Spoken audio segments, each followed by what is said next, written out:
para esta emissão especial, onde pretendemos conversar sobre a proposta de lei do Estatuto das Organizações Não Governamentais, que, por iniciativa do titular do Poder Executivo, vai dar entrada amanhã na Assembleia Nacional. Para podermos entender os contornos desta lei no quadro jurídico angolano, desta república que vem desde 1991, quando se aprovou a lei constitucional e se fez a abertura do Estado democrático, e depois evoluiu para a aprovação da Constituição da República de Angola, que aconteceu em 2010, e dali tem estado a ser aprovados um conjunto de diplomas para o melhoramento e reforço do nosso Estado democrático. Então, é sobre esta lei que nós vamos esta tarde conversar, e para o efeito convidamos a jurista Margarete Nanga, que já está aqui nos nossos estúdios. Boa tarde, seja bem-vinda à TV Arraiar. Boa tarde, Venceslau, e boa tarde aos telespectadores da TV Arraiar. Para já agradecemos a sua presença aqui.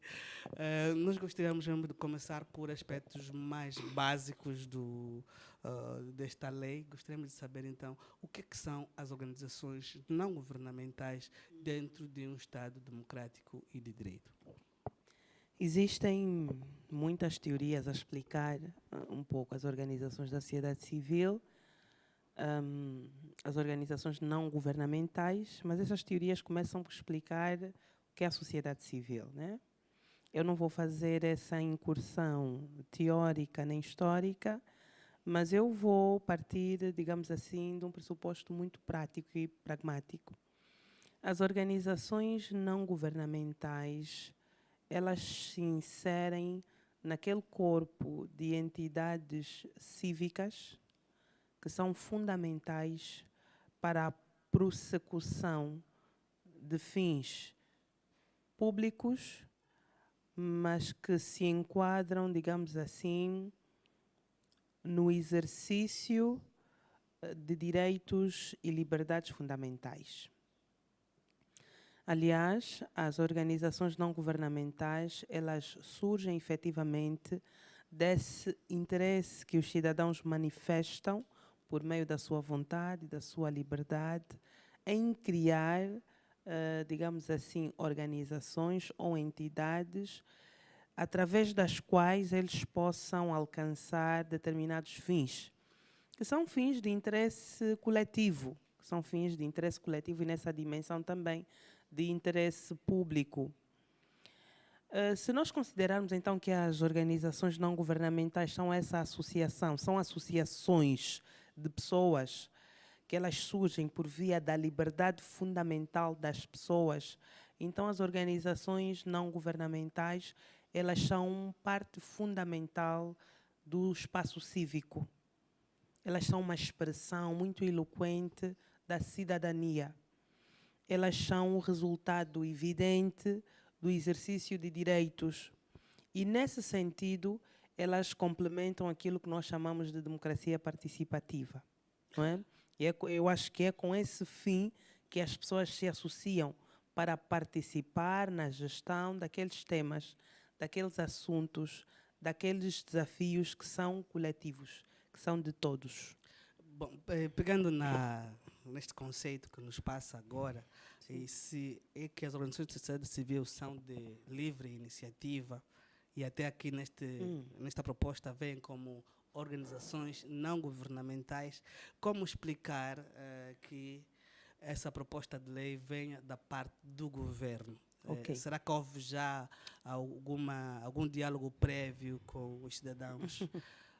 Eu não sei se houve um diálogo entre o governo e os cidadãos, mas eu acho que a pergunta subjacente é: o Estado pode legislar a organização e o funcionamento das organizações não governamentais? Não. O Estado não pode fazer isso. As organizações não governamentais, elas se regem pelo princípio da autonomia, e da autonomia privada, não da autonomia pública, da autonomia privada. E porque resultam as organizações não governamentais do exercício de direitos fundamentais, como garantia de que esse funcionamento vai ser com base na autonomia, também foi instituído um outro princípio, o o princípio da não interferência das autoridades públicas. Ou seja, as autoridades públicas estão proibidas de interferir na organização e no funcionamento das organizações não governamentais. E o próprio nome diz tudo, organização não governamental. Quer dizer que é uma organização que não pertence ao governo. É uma organização que pertence aos cidadãos, às pessoas que manifestaram o desejo, o interesse de se associarem, de a criarem. E é por força desta vontade, não é, da autonomia, da vontade dessas pessoas, que elas também passam a ter aquilo que se chama poder regulamentar. Elas autorregulam ou criam as normas que vão regular o funcionamento da organização. Um dos órgãos mais importantes dentro de uma organização não governamental é o que nós chamamos de Assembleia de Membros, que é aquele corpo coletivo, é um órgão colegial, onde estão sentados todos os membros, todas as pessoas, sejam aquelas que fundaram a associação, como aquelas que a posterior se juntam, se associam à organização. Então, todas essas formam a Assembleia Geral de Membros e é a elas em que recai o poder de regulamentar, o poder de legislar. Se nós quisermos ser um bocadinho mais, digamos assim, se quisermos usar uma analogia em relação ao Parlamento, é aos membros da Assembleia que recai o poder de legislar e são essas pessoas que criam as normas sobre a organização e o funcionamento, e inclusive quando as normas criadas não resolvem todos os desafios da organização, porque não é possível prever tudo na altura em que as normas são criadas, também vai-se à Assembleia para se criar outras normas para resolver situações que não foram previstas no ato de constituição ou de criação da organização. Não é? Então, tudo isto exatamente para possibilitar que as pessoas que exercitam a sua liberdade de associação possam exercitar esta liberdade de forma plena, de forma expansiva. Agora, dizer que o Estado não pode regulamentar não quer dizer que o Estado não pode, de alguma forma, supervisionar, não é controlar, supervisionar e não é inspecionar, porque as organizações da sociedade civil não são órgãos internos do Estado. Então, o Estado não pode inspecionar, não pode controlar, mas o Estado pode supervisionar. E a supervisão do Estado aqui, é claro que ela tem que ser discutida no âmbito do próprio regime político. Nós estamos diante de uma democracia de facto ou nós estamos diante de uma ditadura, de uma autocracia? Se nós estivermos diante de uma democracia de facto, é claro que o Estado vai posicionar-se na perspectiva do poder de supervisão, mas numa perspectiva de supervisão ligeira. O que é que o Estado tem que supervisionar numa organização não governamental? Tem apenas que supervisionar que a organização atue, prossiga os seus fins sem subverter aqueles valores democráticos. Então, o Estado vai procurar garantir que os membros da associação, eles efetivamente participam nas decisões da associação. Ele vai, digamos assim, supervisionar para evitar que a associação, ela própria depois se transforme numa organização antidemocrática, numa organização digamos assim, que não respeite a dignidade da pessoa humana, que não respeite os direitos fundamentais, ou seja, que não respeite aqueles valores fundamentais do próprio Estado. Mas isso não pode ser feito por meio de uma interferência direta na gestão e na organização. Isso é feito por meio de outros órgãos externos. Então, como é que o Estado vai supervisionar, por exemplo, o respeito pelo valor democrático dentro de uma organização? Doutora, já voltaremos a falar com mais detalhes sobre esta proposta. Sim. Eu gostaria de dar um olhar ao passado, não é? A nossa Angola é democrática desde 1991 e olhando assim superficialmente para a nossa história, já existiram mais organizações não governamentais lá para os anos 90, não é? Mas de lá para cá nós começamos a ver que é cada vez mais reduzido a existência de organizações não governamentais. Praticamente nos dias de hoje quase que já não existem organizações filantrópicas, as cívicas estão ali a tentar a sua luta, mas muito dificilmente. Como é que se desenrolou este processo de existência das organizações da sociedade civil até o atual momento? Assim, olhando um pouco para a perspectiva histórica, as organizações não governamentais, eu acho que a presença da professora Cesaltina aqui era tão importante porque ela nos podia fazer um discurso muito bonito e muito didático sobre sociedade civil, organizações não governamentais, não é? E as organizações não governamentais, elas se inserem no âmbito das associações privadas, mas para além das organizações não governamentais temos as fundações, temos institutos, nós temos organizações de natureza filantrópica, temos organizações de natureza cívica, como fez muito bem notar, temos inclusive organizações não governamentais com fins lucrativos e sem fins lucrativos, enfim, nós podíamos adotar uma série de critérios e fazer a distinção. Mas eu penso que as organizações sobre as quais nós estamos a falar aqui, inclusive nós temos organizações denominacionais ou confessionais, as igrejas, não é? Temos organizações quase confessionais, que são aquelas que, não sendo uma igreja no sentido tradicional, defendem alguns valores espirituais e vivem, se associam com base em princípios espirituais, também já existem um pouco por todo o mundo, não é? Mas eu penso que o foco da nossa discussão aqui, o objeto da nossa análise, são as organizações não governamentais que trabalham no espaço de promoção da cidadania, especialmente aquelas que se dedicam ao trabalho da defesa e promoção dos direitos humanos. Eu penso que esse é o foco central da nossa abordagem e é muito fácil perceber isso porque são elas também o alvo mais imediato da ação política. Então agora vamos falar de história. De facto, em 1991, Angola foi, digamos assim, mobilizada para alterar o seu quadro político-constitucional.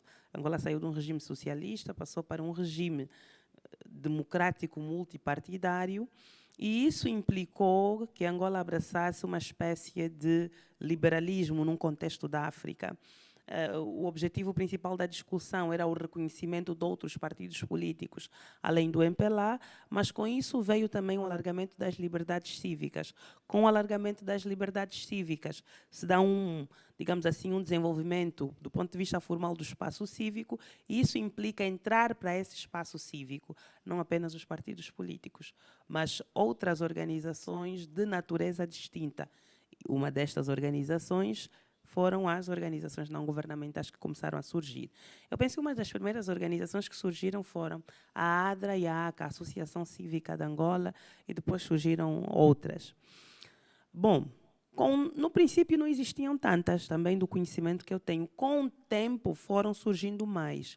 E foram surgindo mais por vários fatores. Primeiro, por causa do contexto emergencial que Angola vivia, isso propiciou o surgimento de organizações não governamentais, isso propiciou, inclusive, a entrada no espaço nacional de organizações não governamentais internacionais, e não vamos confundir organizações não governamentais internacionais com organizações de apoio humanitário, que muitas vezes são organizações das Nações Unidas e são organizações intergovernamentais. O PNUD, o UNICEF, a FAO, a OIM, o Acnur, não são organizações não governamentais, são organizações intergovernamentais. Elas resultam do acordo entre os governos para a instituição das próprias Nações Unidas. Essas organizações são organismos das Nações Unidas e, aliás, a filosofia delas de trabalho é complementar o trabalho dos Estados a apoiar os próprios Estados a alcançarem aqueles fins que os Estados acordam nas convenções políticas ou de direitos humanos ou de direito internacional.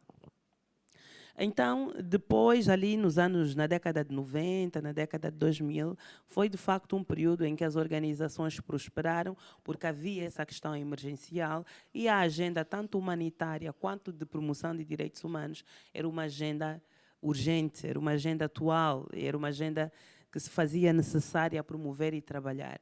Então, nós temos a primeira geração de organizações, a ADRA, a ACA e outras que, perdoem-me a audiência, que eu não vou referenciar, porque de facto conheço mal a história, mas depois temos outras que vão surgindo ali a partir da década de 2000.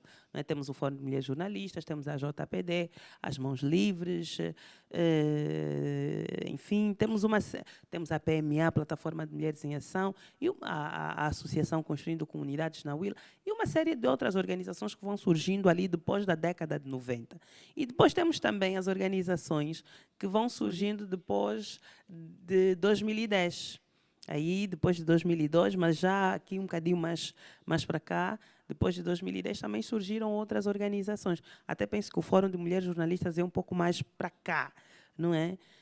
E todas elas têm uma matriz diferente e todas elas procuram responder a questões contextuais diferentes, mas comuns. Têm uma agenda comum. E vamos agora muito mais recentemente, depois de 2015, aí 2017, vamos ver surgir os movimentos sociais. Né? Um dos maiores movimentos sociais que nós temos, que não chega a ser uma organização, é a sociedade civil contestatária, que é um movimento social que às vezes parece uma organização não governamental, mas não está formalizada, mas é um grupo de cidadãos que se une, que reflete e que atua tendo por base interesses comuns, tendo por base uma agenda comumente estabelecida, que é a defesa da democracia, a defesa do Estado de Direito. Eu penso que é um pouco a eliminação da ditadura política e a abordagem de cada uma das organizações, dependendo do período histórico, também é diferente. A sociedade civil contestatária é muito mais do confronto, não é? Parte para as ruas, tem uma perspectiva crítica, muito mais, digamos assim, incisiva, constante. As organizações da década de 90 têm um posicionamento político mais, digamos assim, ponderado, gostam de dialogar, têm interesse em estabelecer uma ponte com o Estado. Depois temos essas de 2000 que atuam um bocadinho mais à semelhança das organizações da sociedade civil da década de 90. Mas eu acho que o mais interessante aqui de se explorar é que com isto não queremos dizer que existam melhores ou piores organizações. Com isto nós queremos dizer que isso enriquece o espaço cívico. Isto é uma demonstração clara do que deve ser o espaço cívico.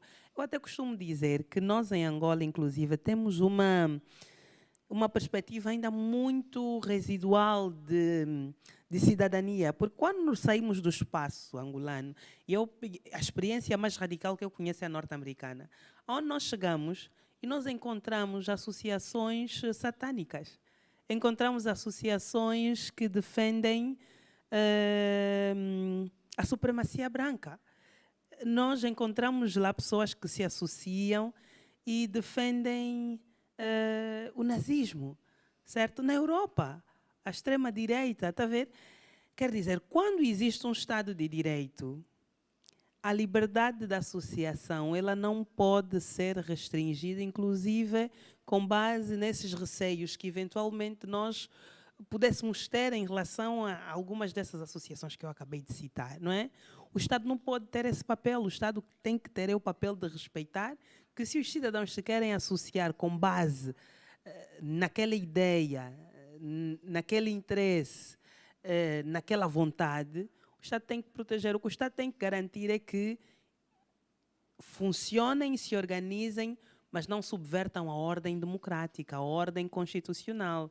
Não pratiquem atos ilícitos, lesivos da moral, da lei, da Constituição, ou seja, daqueles valores que o Estado defende, estejam eles plasmados na Constituição ou até no costume. Até porque o costume agora em Angola tem valor constitucional também, o costume que não é contra a Constituição.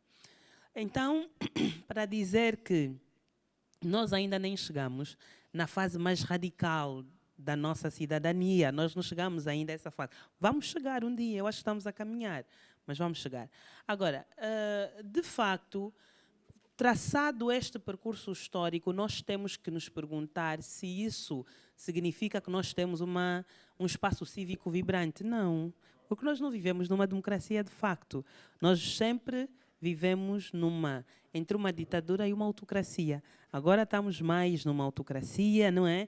Em que há eleições, mas o poder, a forma como ele funciona, a qualidade, a forma como ele é exercido e a forma como ele funciona na sociedade é de uma ditadura típica, é de restrição de liberdades fundamentais, é de anulação do espaço cívico, é de prevalência de um poder sobre o outro, não respeito pelas regras constitucionais, imposição de um direito, digamos assim, que se rege pelos interesses políticos de um grupo dominante, não é?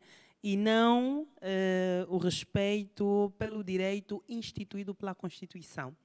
Não é? É de cerceamento das liberdades da imprensa.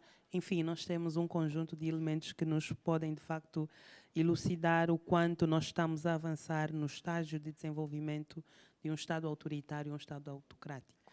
Pois, eu pedi que navegássemos um bocado sobre a história, Sim. porque quero juntar 2 pontos para ver se nos ajudam a perceber. Em primeiro lugar, houve o corte da aceitação de financiamentos às ONGs por parte de financiamentos internacionais, que ali por volta do princípio da década 2000 alimentou muitas organizações não governamentais, quer cívicas, quer filantrópicas. E agora vem esta proposta de lei que, segundo disse, não devia ser nem sequer iniciativa do Executivo, porque a própria lei e as próprias organizações podiam se autorregulamentar. Não haverá alguma tendência do governo querer manietar as organizações da sociedade civil? Eu acho que o governo nem está preocupado em manietar, porque penso que ele percebe muito facilmente isso é difícil, ou pelo menos que há organizações em que esse propósito é praticamente impossível, mas eu acho que o que o governo quer é controlar e limitar. Isso para mim está muito claro com essa proposta de lei. Aliás, o próprio relatório de fundamentação diz isso mesmo. Diz que o Estado quer controlar, por exemplo, a contabilidade e o fluxo financeiro das organizações, porque o Estado quer prevenir o branqueamento de capitais, o financiamento ao terrorismo. Mas a palavra controle está lá. E diz também que o Estado quer controlar, porque, inclusive, alguns doadores são eles que ditam as agendas das organizações não governamentais internas. São eles que definem as áreas de intervenção dessas organizações, são eles que dizem qual é a população que devem beneficiar dos serviços da organização, e isso, digamos assim, não contribui, vou colocar a questão nessa, não contribui para aqueles que são os fins do Estado e que, portanto, as organizações deviam estar alinhadas, não é, ao plano do Executivo e deviam agir como parceiros que complementam a ação do Executivo e não como parceiros que atuam isoladamente, digamos assim. Então, é isso que está posto na proposta. Mas o que eu queria com esta colocação afirmar é que o controle, aliás, a sua pergunta tem 2 perspectivas. Tem a perspectiva do financiamento e tem a perspectiva das intenções do Estado ao regulamentar, como está regulamentado as organizações da sociedade civil. Eu estou a responder apenas essa segunda parte. Então, o Estado quer controlar, o Estado quer limitar e, como já afirmei antes, o Estado tem essa intenção, porque nós vivemos num Estado autocrático. Nós não vivemos num Estado democrático. Não é? Nós vivemos num Estado autocrático que funciona de modo ditatorial e utiliza alguns instrumentos da democracia para tentar confundir, mas que hoje já não é possível as pessoas deixarem-se levar por essas confusões ilusórias que o regime político do MPLA tenta infundir na sociedade. Mas nós, de facto, temos um problema material. O problema da sobrevivência das organizações não governamentais passa não só, não é, por esta atuação, por esse cerceamento das instituições políticas, da autoridade pública, mas passa também pela forma como as organizações da sociedade civil obtêm recursos para funcionar. E aqui o Venceslau esteve muito bem, porque disse que a maior parte do financiamento para as organizações da sociedade civil em Angola vem do estrangeiro, não vem de dentro. Não é? Não são empresas angolanas que financiam, não é o Estado que tem, digamos assim, subsídios específicos para financiar a sociedade civil. A sociedade civil tem de concorrer a fundos de organizações, fundações, governos internacionais. Mas também não é verdade que são esses governos ou essas organizações que orientam as áreas de intervenção. A verdade é que muitas das vezes as organizações concorrem e esses fundos têm um escopo específico de intervenção. Então, é um fundo para apoiar violência contra a mulher. E é um fundo para apoiar violência contra a mulher em Luanda, na Huila e em Cabinda. Quando nós concorremos, nos sujeitamos aos termos e condições deste concurso. E às vezes essa determinação pelo doador, ela foi antecedida daquilo que nós chamamos de um assessment, ou seja, o doador vem para o terreno ou consulta parceiros no terreno e faz uma avaliação sobre em que áreas é que há maior necessidade de se fazer essa intervenção.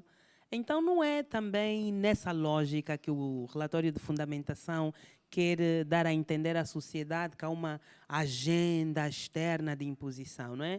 Há uma metodologia própria para se chegar a essa. Isso belisca a autonomia também das organizações? Claro que sim. Claro que sim, porque muitas vezes as organizações prefeririam trabalhar com outras matérias, prefeririam trabalhar noutras áreas, mas como o financiamento vem direcionado para aquelas áreas específicas, então a organização tem que se sujeitar. Não é? A organização tem que se sujeitar. Isso é positivo ou negativo? Eu penso que, inclusive, essa é uma discussão que as próprias organizações não governamentais fazem. E algumas, inclusive, já tomaram a posição e já cresceram o suficiente, estão maduras ao ponto de decidir que, para alguns financiamentos, elas próprias não hão de concorrer. Porque isso significa sair muito do escopo geográfico ou do escopo material ou funcional da sua atuação. E, nessa medida, essas organizações definem que não vão concorrer àqueles fundos. Já há organizações em Angola que rejeitam. Há organizações de Angola que rejeitam convites. Eu mesma sou testemunha disso, em como, em alguns processos, eu tive conhecimento de algumas organizações que disseram não. Avaliaram o convite, avaliaram a proposta financeira, disseram, olha, nessas condições nós não avançamos. Ou seja, isso é também um processo. Aliás, se o próprio Estado estivesse interessado em reforçar a autonomia das organizações não governamentais angolanas, ele próprio criaria mecanismos de autofinanciamento das organizações locais. Não com o intuito de fazer cooptação política, porque hoje também as organizações, no atual regime político em que nos encontramos, se o governo vem com essa proposta, é claro que vai haver muita suspeição. As pessoas vão pensar que isso é uma forma de nos cooptar, é uma forma de nos controlar, é uma forma de nos cercear, até pode ser uma forma de nos extinguir, de nos eliminar. Mas se nós vivêssemos num país verdadeiramente democrático, o Estado, o governo, não veria as organizações não governamentais como, digamos assim, como diz o próprio documento, agentes subversivos, agentes que facilitam a espionagem ou o terrorismo. Muito pelo contrário. Veria nas organizações não governamentais parceiros complementares essenciais para a eficácia da ação governativa. Doutora, vou ter que lhe interromper só Sim. por alguns instantes, porque eu tenho em linha o representante da organização não governamental Mãos Livres. Boa tarde, está em direito para a TV Raiar. Boa tarde e obrigado pela oportunidade. Com quem temos o prazer de falar? Guilherme Neves, presidente da Associação Mãos Livres e coordenador do Grupo de Trabalho de Voluntariados e Direitos Humanos. Exatamente. Nós estamos aqui a abordar a proposta do novo Estatuto das Organizações Não Governamentais e temos informação que a vossa organização, em conjunto com outras, tiveram uma iniciativa esta manhã. Gostaríamos de ter mais informações. Sim, na verdade é uma preocupação de todas as ONGs, neste caso as organizações não governamentais, que são alvo desta proposta arrepiante do Executivo, que no fundo não é uma nova proposta, é já uma que foi aprovada em 2015 por decreto presidencial número 74, de 24 de março, em que, a pedido da Ordem dos Advogados, o mesmo regulamento, na altura, foi apreciado e declarado inconstitucional pelo plenário de juízes do Tribunal Constitucional, através de um processo de fiscalização. No entanto, decorrido mais de 6 anos, o Executivo, inconformado, entendeu remeter outra vez a mesma proposta, com a mesma fundamentação, visando, no entanto, restringir o espaço cívico da sociedade civil, no sentido também de forçar o desaparecimento de algumas organizações, já que, segundo o governo, as ONGs são tidas como contra o poder e por razões de que têm sempre têm sido alvo de monitoria daquelas ações que não são corretas e, no entender do Executivo, acha que precisa controlar esse espaço. Na verdade, é uma proposta que viola de forma arrepiante, como dizíamos, o direito fundamental de liberdade de associações e viola também aqueles que são diretrizes das Nações Unidas, da União Africana, sobre as liberdades fundamentais das associações.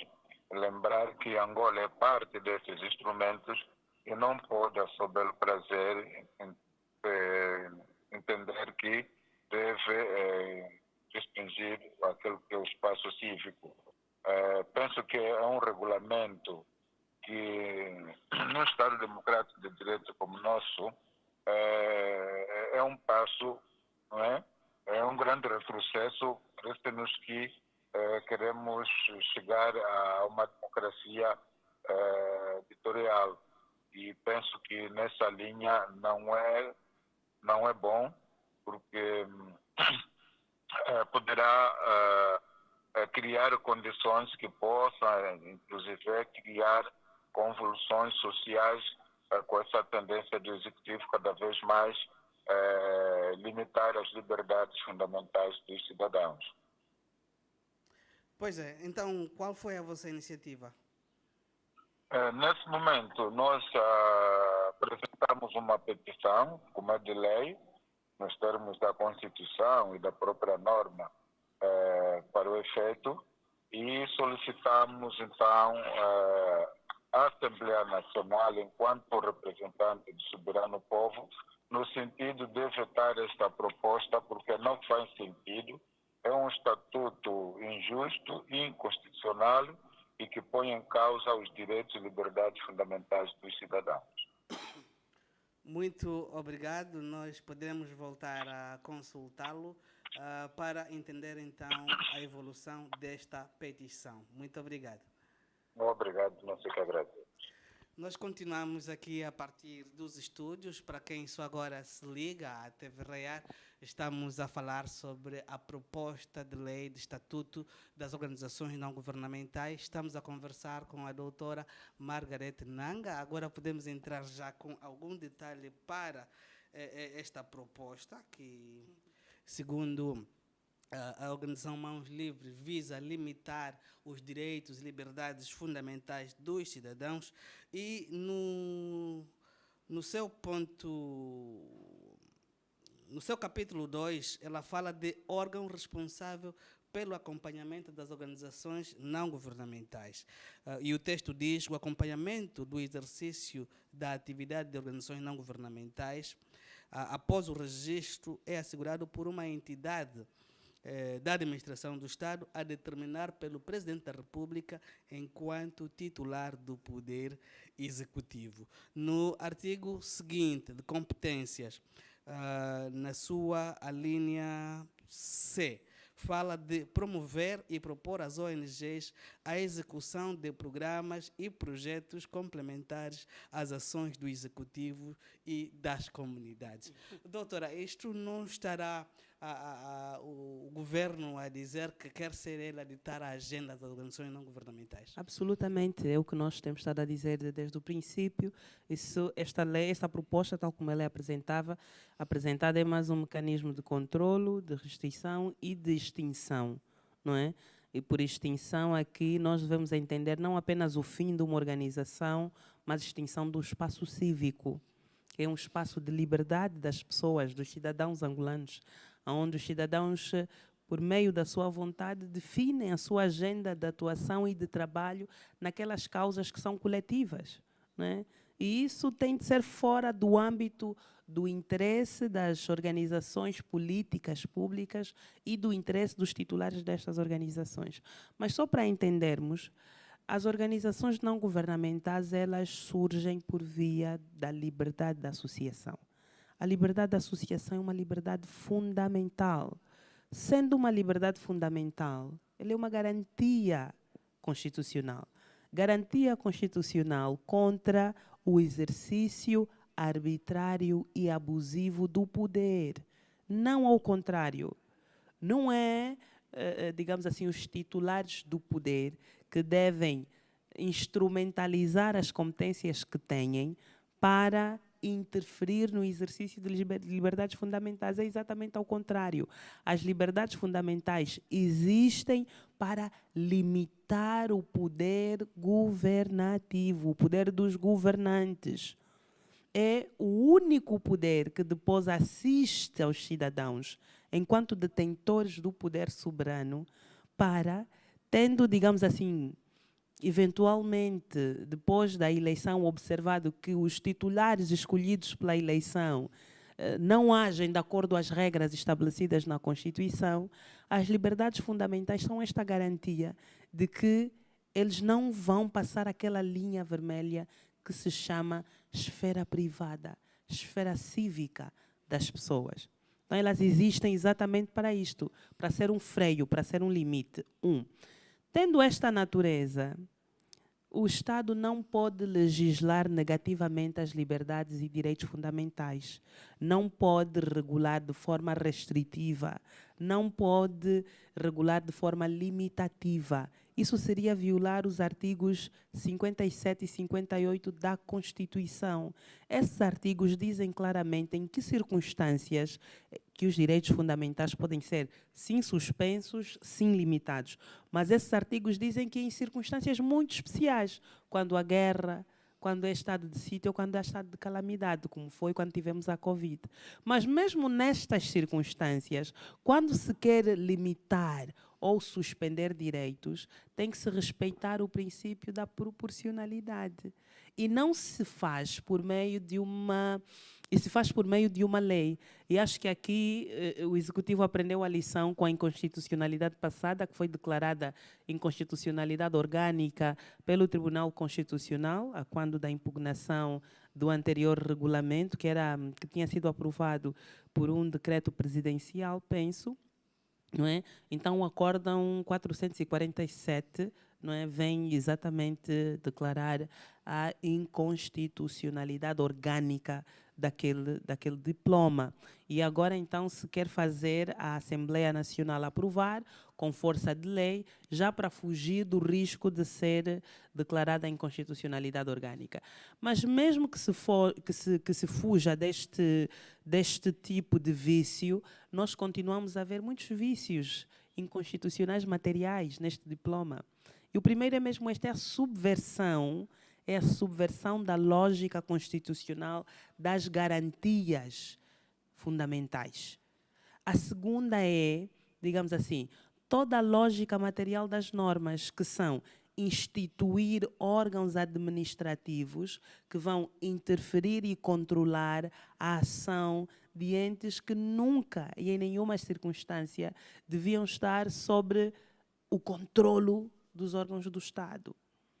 A terceira inconstitucionalidade material podia ser agrupada naquilo que eu chamo de controlo econômico e financeiro da contabilidade destas organizações, até controlo patrimonial, se quer controlar o patrimônio dessas organizações, não é? Isso também é errado. O outro tipo de controlo é o controlo teleológico, ou seja, o fim das organizações passa a ser determinado pelo próprio Estado. Aliás, quando as organizações da sociedade civil elas não surgem para fazer a guerra. Se nós analisarmos o que é que faz as Mãos Livres, o que é que faz o Mosaico, o que é que faz a ADRA, o que é que faz a JPD, o que é que faz a ASOGE, o que é que faz um Django feminista, o que é que faz uma sociedade civil contestatária, nós vamos chegar a uma conclusão comum. Todas estas organizações, formais e informais, trabalham em sede daquilo que nós chamamos de promoção dos direitos humanos. E o Estado não se devia sentir mais orgulhoso do que ter organizações que trabalham com esta matéria, Doutora, que é uma matéria fundamental da Constituição e é uma matéria crucial na vida das pessoas, dos cidadãos. como estamos a olhar para alguns detalhes desta proposta, Diga. chamou uma atenção outra vez o capítulo 3, que fala sobre direitos e deveres. O artigo 18º desta proposta elenca os direitos, e são apenas 4 direitos. E o artigo 19º elenca os deveres. E são 1, 2, 3, 4, 5, 6, 7, 8, 9, 10, 11, 12, 13, 14, 15 deveres contra 4 direitos. Isto É diz alguma desproporcional. Claro que diz. E essa é uma tese do Dr. Hermenegildo Teutônio, na análise também deste diploma, que notou muito bem a desproporcionalidade entre os direitos consagrados e os deveres consagrados. Mas isso não tem, digamos assim, uma lógica, não era para ter uma lógica legística proporcional, se me permite. Do ponto de vista técnico, não é? A intenção era mesmo esta, era criar normas desproporcionais no sentido de aumentar o peso dos encargos sobre as organizações, de modo a que fosse muito mais difícil para elas ou surgirem ou subsistirem no espaço cívico. Porque nós não vamos olhar para a quantidade, mas depois vamos olhar para a natureza dos deveres. O que é que as organizações da sociedade civil, ou o que é que as organizações não governamentais estão sujeitas, estão obrigadas a fazer para continuarem a existir? E aí então vamos perceber que há de facto uma intenção por trás da consagração daqueles deveres em normas legais, não é? Que é tornar difícil o seu cumprimento, que é dificultar a ação, dificultar o funcionamento, a tal ponto que depois, não é? Porque há uma norma que diz, vem o Ministério Público e diz que as organizações da sociedade civil estão a violar a lei, estão a agir de forma lesiva aos interesses do Estado. E então passa a ter legitimidade para, inclusive, decidir sobre a extinção dessas organizações ou a sua suspensão. Inclusive, diz esse diploma, que as organizações da sociedade civil podem ser extintas por ato administrativo, o que é uma aberração de bradar os céus. Um ato administrativo, então um ministério vai extinguir uma organização. Isso pode resultar do facto do Ministério, por exemplo, como se diz, receber o relatório narrativo da organização e observar que há ali uma insuficiência ou, na nossa prática institucional, eles próprios criarem insuficiências que não estabeleceram a priori, certo? E sujeitar as pessoas a essa avaliação sem que elas soubessem que estivessem a ser avaliadas por aquele critério. Ou seja, estabelecer critérios que nunca existiram no momento da avaliação, porque se é árbitro e julgador ao mesmo tempo. E com fundamento nesta ação, extinguir a organização da sociedade civil ou suspender. Mas suspender, imagina, se lhe suspendem por 5 anos, vale a pena surgir no 6º ano? O que é feito dessa organização?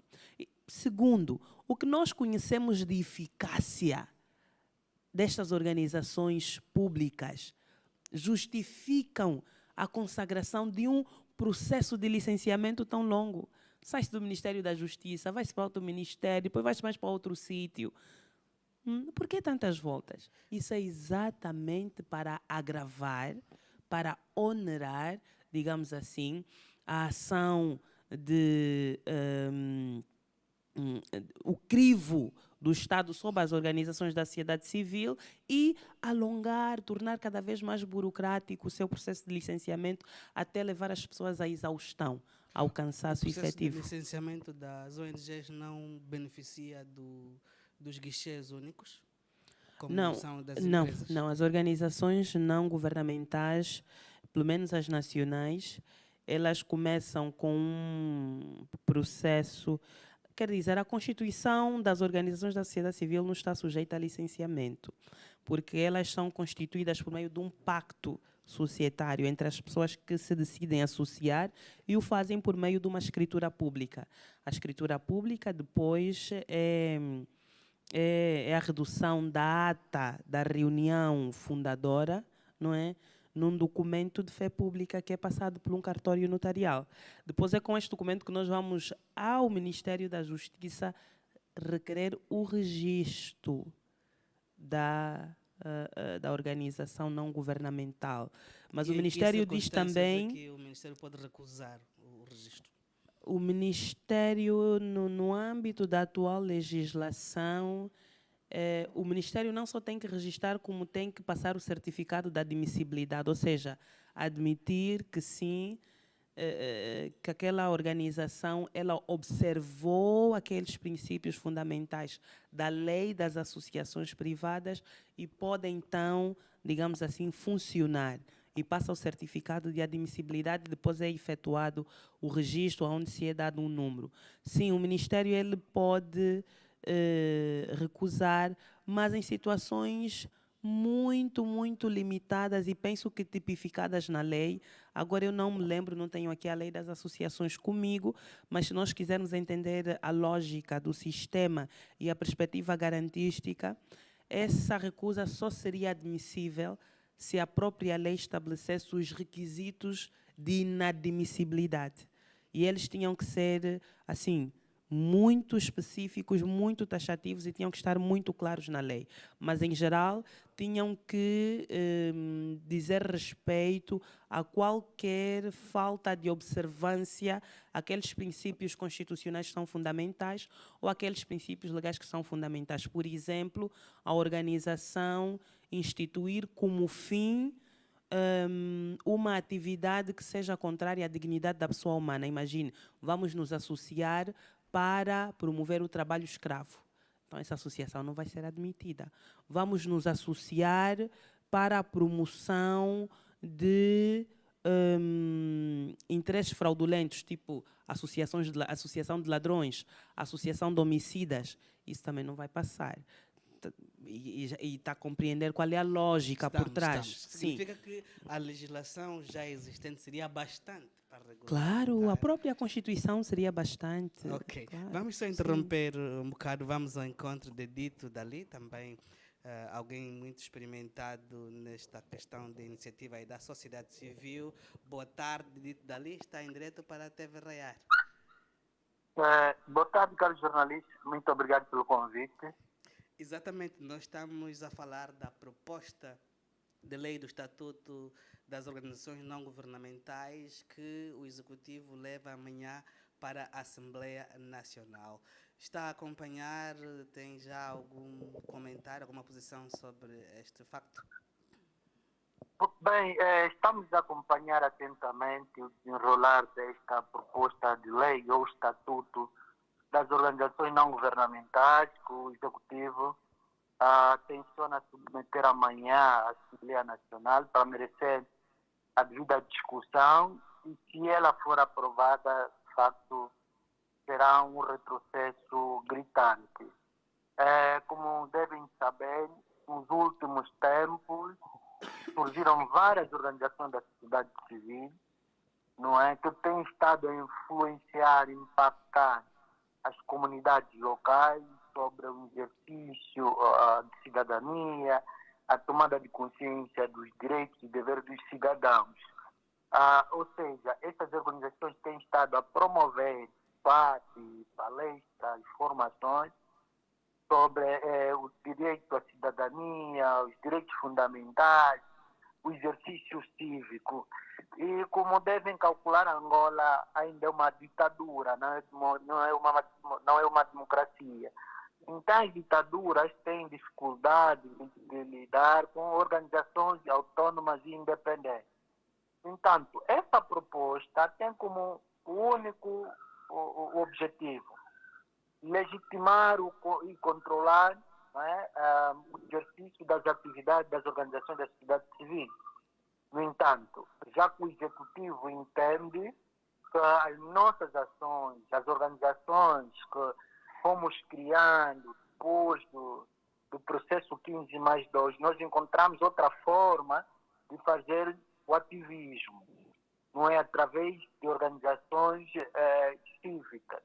E daí surgiu, por exemplo, o Projeto Agir, a Lauleno no Mochico, a Placa no Kazenga, a terceira divisão também em Cacoaco, a Opolinga no Lubango, temos a Chatocota em Benguela, temos a Umunga, aliás, a Umunga já sempre investiu, mas também quase muitas organizações também se espelharam ou se inspiraram na Umunga, entre outras organizações que foram surgindo, criadas pelos ativistas. Como devem saber também, que, por exemplo, a terceira divisão em Cacoaco tem sido também muito interventiva, dá formações políticas para as mulheres, dá formações para os jovens. Então, o regime percebeu que essas organizações são um perigo para o seu poder, né? O poder que usurpa a força. Daí, cria essa lei, essa proposta de lei, cujo objetivo é controlar e manietar essas organizações. Porque quando o Executivo coloca nessa proposta para saber a origem dos financiamentos dessas organizações, saber quais são as pessoas que lá trabalham, a composição dela, o funcionamento, a autonomia. Então, o regime entende que tem de criar interferência nessas organizações que são independentes e autônomas. Entanto, o objetivo aqui é cercear o exercício cívico, não é acabar com a organização da sociedade civil. Isso é que nós não podemos permitir. Ontem, a UNITA, o grupo parlamentar da UNITA, levou a cabo um processo de auscultação, tentou com as organizações da sociedade civil para colher, então, não só colher opiniões da sociedade civil, mas para fazer constar à sociedade civil o que é que está a passar. De facto, estão de parabéns por esta iniciativa, porque muita gente está alheia. Muita gente esteve alheia ou está alheia quanto a essa iniciativa do Executivo. Porque quando assustarmos, em Angola ninguém mais fará o ativismo. Para fazer o ativismo, temos que pedir autorização a quem tem um controle do poder. No entanto, isso também viola os direitos fundamentais dos cidadãos, concretamente o direito da associação consagrado na Constituição da República de Angola, né? No seu artigo 48. No entanto, é isso que esse regime pretende fazer e não podemos permitir que o regime acabe com todas as conquistas cívicas, o direito conquistado pelos cidadãos. Há pouco tempo eu li na página da Umunga, já lançaram um manifesto, promover uma campanha a todos quantos se revêem nessa causa, neste protesto, que se junte para todos, não só condenarmos, mas criarmos uma sinergia coletiva, realizar manifestações de rua que levarão o regime a recuar. Por quê? Porque não é com apelos, não é com comunicados, não é com petições que esse regime recuará. Estaríamos a subestimar a capacidade maligna do nosso adversário. Estaríamos a achar que o MPLA sempre esteve aberto para garantir os direitos dos cidadãos, ou então para promover um processo democrático no país. Estaríamos a ser ingênuos. Mas então, agora que o MPLA se mostra aberto a negociações, não acredita que vá atender às reclamações que forem apresentadas? É assim, o que nós queremos é isso, que haja essa negociação, já que quer negociar, mas negociar o quê? É só deixar tal como a lei está. Aliás, até tem que melhorar, não é? Tem que melhorar e não tentar para negociar o quê? Então, nós aconselhamos vivamente o Executivo angolano a não avançar com a tal proposta, o que significaria uma perda de décadas de tentativas de construção de uma sociedade em processo ou a evolução para o estágio democrático. É isso que nós queremos. Nós não queremos que as ONGs, né, sejam controladas pelo regime. O regime acha que as ONGs se transformaram num atentado ao poder do regime. Não, as ONGs são parceiras do Estado. Elas vão onde o Estado não consegue chegar. Elas intervêm onde o Estado não consegue intervir. Elas dão suporte às populações que se encontram em zonas recônditas, não é? Onde o Estado não consegue ir lá para transmitir qualquer informação aos cidadãos, levar o conhecimento, vai lá consciencializar o público, por exemplo, a questão da Covid, a questão do processo eleitoral, a questão de várias pandemias, etc, etc. Então, é esse o papel das ONGs. Aquilo que o Estado tem que fazer é suportar a despesa dessas ONGs, porque é assim que funciona em toda a parte do mundo. Aqui a China, num Estado fechado, em Singapura, Estados fechados, o Estado o que faz? Há aquele serviço que o Estado já não pode fazer, então transfere esse serviço às ONGs, e as ONGs se ocupam delas. Como, por exemplo, o cuidado aos idosos, já não é tarefa do Estado, é a tarefa das ONGs. O Estado o que faz? Paga as organizações não governamentais, e as organizações não governamentais é que lidam com questões relacionadas ao cuidado dos idosos. Temos questão, por exemplo, da alfabetização, já não é a tarefa do Estado. Essas são as organizações da sociedade civil que se ocupam de resolver esses problemas. O problema de saneamento básico até em zonas muito mais difíceis. Ou estão as ONGs que estão a se ocupar disso. Então os outros estão evoluindo. Quer dizer que aqueles serviços que são chamados terciários, terciarizados, já não vão para as empresas que têm ligações ao regime. São as ONGs que se ocupam disso. Então, quando o regime não consegue perceber isso, a única conclusão que chegamos é que não estão interessados em desenvolver Angola, não estão interessados em democratizar Angola, não estão interessados em viver pacificamente em harmonia com as ONGs, com as associações. Porque o que nós fizemos, procuramos alertar, chamar a razão do poder. Nós não fizemos nada que contraria a Constituição, que contraria a integridade territorial do país, que contraria a dignidade da vida humana. O que nós fizemos, na verdade, nos complementamos. Aquilo que o Executivo faz, e nós acabamos por complementar com as nossas ações associativas. E agora, aparecer para obstruir, controlar, manietar, ou subjugar as ONGs, o regime está a ir muito longe demais. Então, o que nós temos que fazer é travá-lo.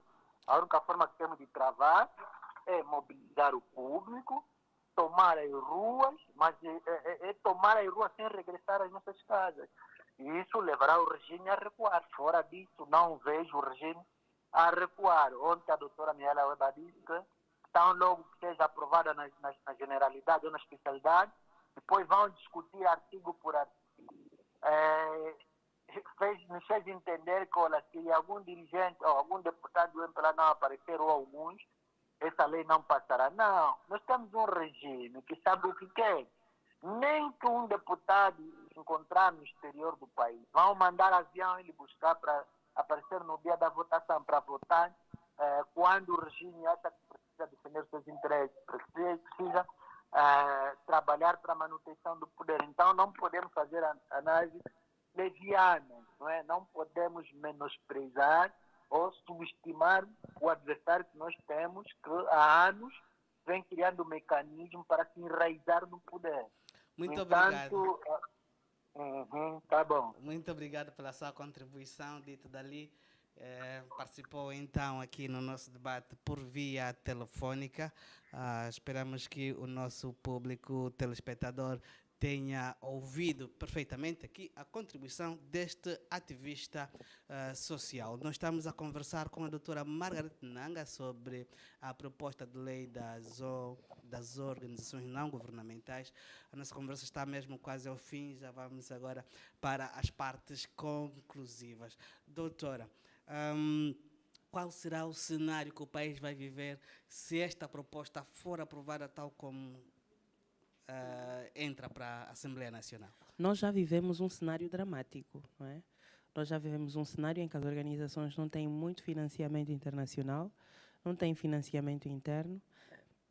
Perdão. Existe um,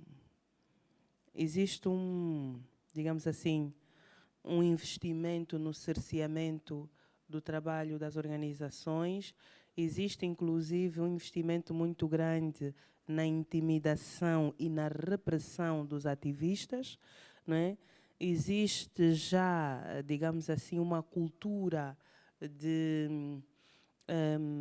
impedimento da ação cívica, seja por cidadãos como de organizações, quando se trata do direito de reunião e de manifestação. Quer dizer, nós já estamos a viver um drama. As organizações que sobrevivem no espaço cívico fazem-no à custa de muitos sacrifícios pessoais e de muito investimento, inclusive pessoal, dos sócios ou dos membros destas organizações, que doam ou o seu tempo ou os seus recursos para a organização subsistir. Nós já estamos a viver o drama, nós não vamos entrar no drama, nós já estamos a viver o drama. Com a aprovação dessa lei, o que eu vejo é, digamos assim, um final trágico do nosso drama em relação às organizações não governamentais que trabalham com a temática dos direitos humanos. Porque as igrejas vão continuar. Porque as organizações de apoio, não é? As Ajapraz, aquelas que, digamos assim... Move Jovem. Sim, aquelas que estão dentro dos... que alinham com os interesses e a ideologia perdão, do partido dominante, essas vão continuar. Aquelas organizações cujo escopo não é, digamos assim, não suscita uma preocupação política por parte do Estado, estas também hão de continuar, não é? Então, como eu disse, repito no princípio, essa lei tem alvos preferenciais bem delimitados. São organizações não governamentais que têm um certo poder ou uma certa influência política, cuja agenda cívica consegue impactar e influenciar, não é, o poder político governante. Então é sobre elas que esta lei está lançada, é sobre elas que essa lei vai atuar com muita força. E nessa perspectiva nós vamos assistir à morte, inclusive, de um símbolo muito importante da nossa sobrevivência enquanto povo, que é a morte da cidadania. Morrer a cidadania é aniquilar o poder soberano. Então isso não pode acontecer. Exatamente, nós estamos aqui a conversar sobre a lei das organizações não governamentais que entra como proposta amanhã na Assembleia Nacional. Assim que está nos a assistir, não deixe de fazer o seu comentário, de partilhar esta publicação, de partilhar este conhecimento todo que nos está a ser transmitido pela doutora Margaret Nanga. Nós vamos mesmo agora concluir aqui a nossa conversa. Já nos foi dito que vamos entrar para um cenário, aliás, já estamos num cenário dramático que só vai ser agravado se a lei for aprovada como está a entrar. E para não entrarmos para esse cenário dramático, qual seria a outra saída, doutora? Eu penso que, no atual contexto em que vivemos, isso exige propostas complexas de solução. Eu acho que uma das propostas das mais eficazes seria uma negociação partidária entre os partidos políticos, um diálogo. Eu não sei até que ponto os outros partidos têm um valor em troca para oferecer ao MPLA, mas penso que um diálogo entre os partidos seria fundamental. Outra solução é o próprio MPLA ganhar consciência. O MPLA tem um poder que não é um poder próprio, é um poder delegado pelo povo soberano.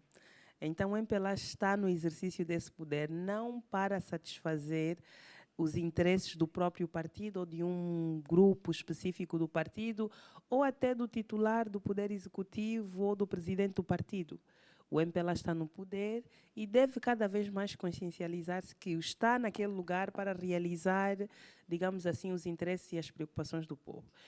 E isso é muito simples. É que se o MPLA não começa a ganhar a consciência nessa perspectiva, já ficou provado em 2022 quais são parte das consequências. Não é? Aliás, os níveis de popularidade do MPLA já andam muito baixos. Então, talvez agora, mais do que enviarmos outra vez o povo às ruas para ser preso, para ser violentado, seja a hora de os líderes do MPLA, eles próprios, começarem a ganhar consciência sobre a função do poder que lhes foi atribuído. E o poder que lhes foi atribuído só tem uma função: servir o povo. Não servirem-se, nem servirem-se deste poder para outros fins, mas utilizarem este poder para servir o povo. Isso é muito simples. E somos todos irmãos. Nós nem precisamos de iniciar um diálogo belicista do tipo o MPLA tem que ser eliminado. Não. Eles têm que existir. Eles são nossos irmãos. Eles são nossos irmãos. Alguns são maridos das nossas irmãs, outras são mulheres dos nossos irmãos. Eles são nossos irmãos, efetivamente. E nós temos de aprender a ganhar consciência sobre o nosso sentido de pertença ao Estado. Por que é que nós estamos nesse país e o que é que devemos fazer por ele? Mais do que um Lexus, mais do que um Prado, nós estamos aqui para construir um futuro comum. Construir esse ideal onde todos se sintam partícipes, onde todos se sintam bem. Este é o único ideal. E hoje já ficou provado que não basta, não importa quanto dinheiro as pessoas tenham, elas não conseguem viver em Angola. E se você tem aquele recurso que te pode proporcionar bem-estar, mas você não pode usufruir do bem-estar na sua própria terra, então você é uma alma perdida. É um cidadão sem pátria. Porque mesmo transferindo para o estrangeiro e ir viver noutro sítio, noutro país, efetivamente você não consegue aquele sentido pleno de realização pessoal. Não é? Então nós temos que começar a pensar de modo mais sustentável e pensar de modo menos imediatista. Eu acho que se nós começarmos a acalmar os ânimos e a pensar nos valores que realmente importam para o Estado, nós vamos tomar as decisões certas. E eu penso que parte da solução, da decisão da solução, está nas mãos do próprio MPLA, que é decidir não discutir essa proposta, não agendar essa proposta, não ir adiante sequer com essa proposta que nós sabemos que vem da presidência, mas vem lá dos serviços de segurança, da Casa Civil, não embarcar nesses discursos e ajudar esses irmãos também nesses espaços a compreender que nós não precisamos de extremar o discurso para saber cooperar com as organizações da sociedade civil, que a crítica, que o trabalho de cidadania que as organizações fazem não é contra o Estado, é pelo Estado e é pelos angolanos. Muito obrigada. Muito obrigado, doutora Margarete. Nós estamos muito felizes por ter estado aqui no nosso estúdio. Eu também, muito obrigada, Venceslau, e obrigada a todos os seus colegas pelo acolhimento. Esperamos contar consigo mais vezes. Se eu puder, eu estou ao serviço. Então, assim que nos acompanhou, estávamos a discutir a proposta de lei sobre o Estatuto das Organizações Não Governamentais que entra amanhã na Assembleia Nacional. Foi dito aqui pela nossa convidada que nós vivemos um drama na existência das organizações da sociedade civil que pode ser agravado se esta lei for aprovada conforme está, e ela deixa um apelo ao diálogo, ao bom senso, para que não se avance com a discussão desta lei, porque é desnecessária. Assim que nos acompanhou, nós nos despedimos em nome desta grande equipa, coordenada por Paulo Canganjo, que tem a realização de Venâncio de Lucas, as imagens de Maria Mbunga e de Guilhermina, também a assistência de produção da Francisca Bel. Nós ficamos por aqui, sempre a trabalhar por si, por uma Angola radiante.